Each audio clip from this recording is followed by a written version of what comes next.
इंधनाच्या दरवाढीला आव्हान ठरणारी hybrid eco friendly solar bike पुण्यातील आयुब खान पठाण आणि इम्रान खान पठाण यांच्या मेहनतीतून साकार झाली आहे. अयूब खान पठाण आणि इम्रान खान पठाण या दोघांनी ही बाईक तयार केली आहे. अलाइड इलेक्ट्रिक कंपनीच्या माध्यमातून ही बाईक साकारण्यात त्यांना यश आले आहे. या हायब्रिड इको फ्रेंडली बाईकचे वैशिष्ट्य म्हणजे एकदा फुल चार्ज केल्यानंतर ही गाडी 50 ते 60 किलोमीटर चालू शकते. उन्हात गाडी चालवली तर सोलर पॅनलच्या सहाय्याने बॅटरी चार्ज होत राहते, त्यामुळे आणखी 200 ते 250 किलोमीटर पर्यंत ही गाडी चालते. या गाडीचा वेग ताशी 50 ते 60 किलोमीटर पर्यंत जाऊ शकतो. या बाईकला इतर इंधनाची गरज लागत नाही. धूरविरहित आणि आवाज विरहित असल्याने हवा प्रदूषण, ध्वनी प्रदूषण इत्यादी काहीच होत नाही. संपूर्ण इको फ्रेंडली सोलरमुळे चार्जिंगसाठी लागणारी वीजही वाचू शकते. या सोलर इको फ्रेंडली बाईकवर portable fan, FM radio, DVD player, laptop, TV आणि CLF इत्यादी उपकरणेही चालवता येऊ शकतात. तसेच मोबाईल देखील चार्ज करता येतो. या बाईकच्या निर्मितीसाठी साधारणतः 27,000 रुपये खर्च आला आहे. प्रत्यक्षात अशी बाईक बाजारात दाखल झाली तर त्याची किंमतही सर्वसामान्यांना परवडणारी असेल. देशात पहिलीच अशी सोलर बाईक असल्याचा दावा करण्यात येत असून याचे पेटंट मिळवण्यासाठी प्रयत्न सुरू असल्याचे अयूब खान पठाण यांनी सांगितले. यापूर्वी त्यांनी सोलर इन्व्हर्टर, सर्वात मोठा पोर्टेबल इमर्जन्सी लॅम्प तयार केलेला आहे.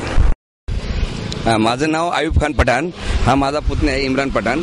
आम्ही दोघांनी मिळून एक नवीन सोलर बाईक, हायब्रिड बाईक तयार केलेली आहे. आता आम्ही जी बाईक बनवलेली आहे त्याच्याबद्दल मी तुम्हाला जरा माहिती देतो. हे आपण एक सोलर पॅनल गाडीला लावलेलं आहे. एक भंगारमधून एक सेकंड हँड गाडी मी घेतलेली आहे.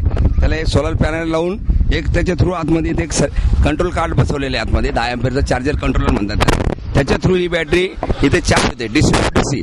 ती एकदा बॅटरी चार्ज झाले की आपली गाडी आपोआप ॲक्सिलेटर वापरला ऑटोमॅटिक 50 ते 60 किलोमीटर चालते. पण अशा लखलखत्या उन्हात जर आपण असं कंटिन्यू चाललो तर आपली ही गाडी 200 ते 250 किलोमीटर ॲव्हरेज देऊ शकते. आणि याचं बॅटरीचं असं वैशिष्ट्य, याला मेंटेनन्स फ्री बॅटरी आहे. याला धूर नाही, पेट्रोल नाही, पूर्ण इको फ्रेंडली बाईक आपली तयार केलेली आहे.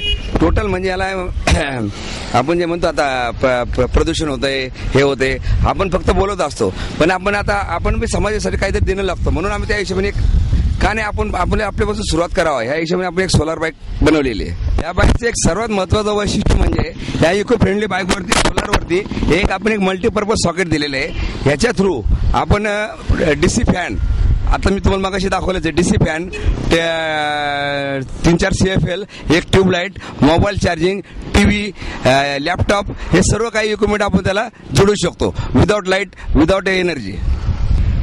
माझा अलाइड इलेक्ट्रिकल या नावाने कंपनी आहे. गेल्या 20 वर्षापासून मी सोलारवरती काम करत असतो नेहमी.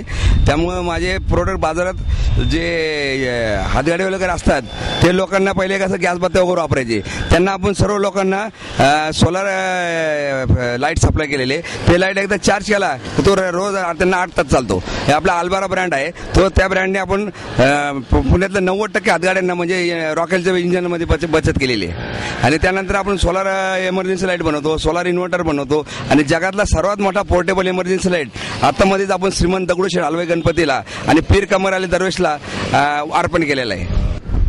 आम्हाला ही नवनिर्माण बाईक तयार करताना माननीय आदरणीय नेते राजसाहेब ठाकरे यांचं मौलिक मार्गदर्शन, तसंच आमच्या आशास्थान लोकप्रिय आमदार रमेश भाऊ आंधळे यांनी भरपूर मार्गदर्शन आम्हाला केलेलं आहे. त्यानंतर अनिल शिदोरे, खालिद दिल्लीवाला, अल्ताफ मर्चंट, हाजी आराफत भाई, असे असंख्य प्रकाश ढोरे साहेब यांनी आम्हाला खूप, रणजित शिरोळे, विकास बापू दांगट पाटील या लोकांनी आम्हाला भरपूर सहकार्य केले. राजाभाऊ ऐरणकर या लोकांचं आम्हाला भरपूर सहकार्य आणि मार्गदर्शन लाभलेलं आहे. याच्यामुळे आमची बाईक एकट्या दुकट्या माणसाचं काम नसतं. याच्यात सर्व लोकांचा सहभाग असल्यामुळं आम्हाला त्यांनी सतत प्रोत्साहन देत गेले. त्या हिशोबाने ती आमची बाईक एकदम एक नंबर बाईक, भारतातली प्रथम बाईक आपण तयार केलेली आहे. आता या बाईकचा आपण लवकरच पेटंट घेण्याच्या विचारात. पेट्रोलचे दर वाढत चालले, परत तुम्हाला लोड शेडिंगचा प्रॉब्लेम आहे, त्याच्यासाठी सरकारचा जैतापूर प्रकल्प वगैरे चालू आहे. पण सर्वच लोक ऊर्जेवरचे इक्विपमेंट वापरतात. लाईट तयार तर व्हायला पाहिजे का नाही, मग ते लाईट तयार होत नाही आपल्याकडे. रोड पेट्रोलचे रेट वाढतात. मग त्याला आपल्याला नॅचरल सोर्स म्हणजे फक्त सूर्य. मग त्या सूर्यावरती आपण काय करावं हे माझ्या फार डोक्या दिवसापासून विचारत होतो. ते मग प्रत्यक्ष आपण का नाही आणू, आपणच सुरुवात का नाही करावं इथून पुढे. आणि भविष्यात प्रत्येक घराघरात हे सोलार इक्विपमेंट, सोलारवर चालणारं हेच तयार होणार पुढे, इथून पुढे भविष्यामध्ये. ही बाईक सोलारवरती चालणार आहे. आपण आज रोजच्या जीवनात पेट्रोल वापरतो, रोज 100-200 रुपये पेट्रोल आपल्याला लागतं. तर भविष्यात जर बाईक आपण वापरली तर पेट्रोल आपल्या पुढच्या पिढीला पेट्रोलचा साठा हा उपलब्ध होणार आहे. कारण सोलार हे जे ऊर्जेचा स्रोत आहे, एक न संपणारा स्रोत आहे. आता पेट्रोलचा स्रोत तर संपत चाललेला आहे, त्याच्यामुळे रेट वाढत आहे, सगळं वाढत आहे. त्यामुळे आणि वीज पण आता कमी पडते. त्यामुळे असं सोलारचा प्रोजेक्ट जे आहे ते एकदम पुढच्या आपल्या भविष्याच्या पिढीला हे फायदेशीर ठरणार आहे. व आपले जे इंधन आहे व वीज हे भविष्यात आपल्याला जास्त वेळ, म्हणजे आता जसं हे 200-300 वर्ष राहणार आहे तसे ते 400 वर्ष पण राहू शकतं.